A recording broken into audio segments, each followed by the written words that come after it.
Shalom à tous. Alors aujourd'hui, c'est un grand événement sur la paroisse Notre-Dame du Perpétuel Secours. Nous avons abrité un grand événement. Il s'agit du pré-forum des leaders qui a été organisé par la communauté mère du Divin Amour avec en collaboration la mission d'approfondissement de la foi catholique.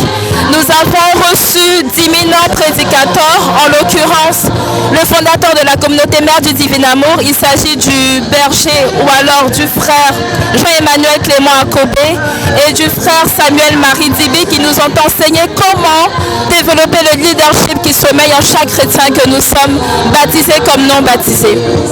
Quand tu fais un bilan, malgré plusieurs années de baptême, tu as beaucoup de choses à te reprocher. Tu n'as pas encore développé ce potentiel. Tu n'as pas encore utilisé ce potentiel conformément à la volonté de Dieu. Ses disciples ont failli perdre leur potentiel. Jésus a dit non. Ils ont regardé sa mort, ils ont fui. Oh, ils devaient continuer l'œuvre de la création, la parfaire. Et c'est ça ton rôle. Mais si tu regardes la situation qui se passe à la maison, qui se passe dans ton pays, qui se passe autour de toi, pour dire dans tous les cas, moi je ne peux rien dire, moi je ne peux rien faire, les ténèbres vont couvrir toute la surface de la terre. Tu as ton mot à dire. Et c'est pourquoi le temps est venu pour dire non. Je prends ma destinée en main. Je prends la destinée de mon pays en main. Je ne compte pas sur l'autre. Je compte sur moi-même.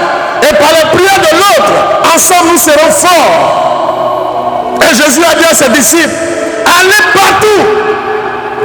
Annoncez. Celui qui croira sera baptisé, sera sauvé. Celui qui ne croira pas ne sera pas sauvé. Il vient dans ta vie. L'onction vient aussi. Et quand l'onction du Saint-Esprit dans ta vie, c'est un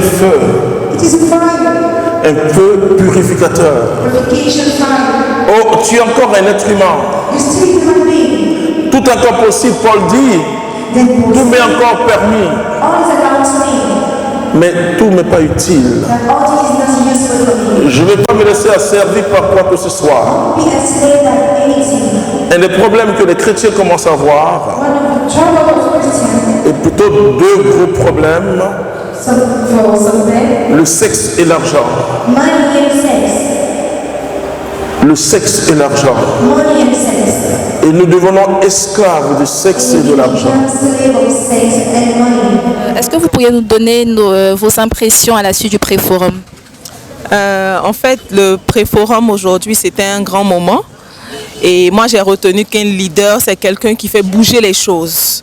Donc, c'est vraiment le message essentiel que moi, j'ai retenu. Ce que je retiens après cet enseignement, c'est que en chacun existe une force d'impactation.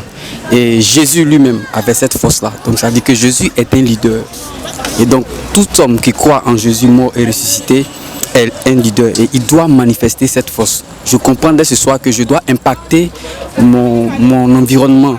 Donc, que ce soit spirituellement, professionnellement, je dois impacter. Alors dès cet instant, je suis leader et je demeure leader. L'une des phrases du fondateur, il disait que le problème des chrétiens, c'est qu'ils sont remplis d'eux-mêmes et vides du Saint-Esprit. Et puis une chose qui m'a impressionné, c'est qu'il a dit qu'on peut parler de Jésus à partir de nos connaissances intellectuelles et autres, comme on peut parler de Jésus à partir de l'expérience avec le Saint-Esprit. Et c'est surtout cette partie-là qui a fait quelque chose dans mon cœur. Ce pré-forum est important pour rappeler à tout baptisé qu'il est un leader. Et j'ai cité ce grand homme de l'Église qui est Jean-Paul II qui dit que tout baptisé a une âme de leader en lui. C'est-à-dire le leader est en toi. Alors ce que nous devons donner comme message, ce que j'ai voulu communiquer comme message, c'est dire apprête-toi à vivre ce moment important parce que c'est un brassage d'onction, je le dirais, c'est-à-dire des frères et sœurs qui de partout, ils viennent vers toi pour t'annoncer la parole de Dieu et pour réveiller le géant qui est en toi.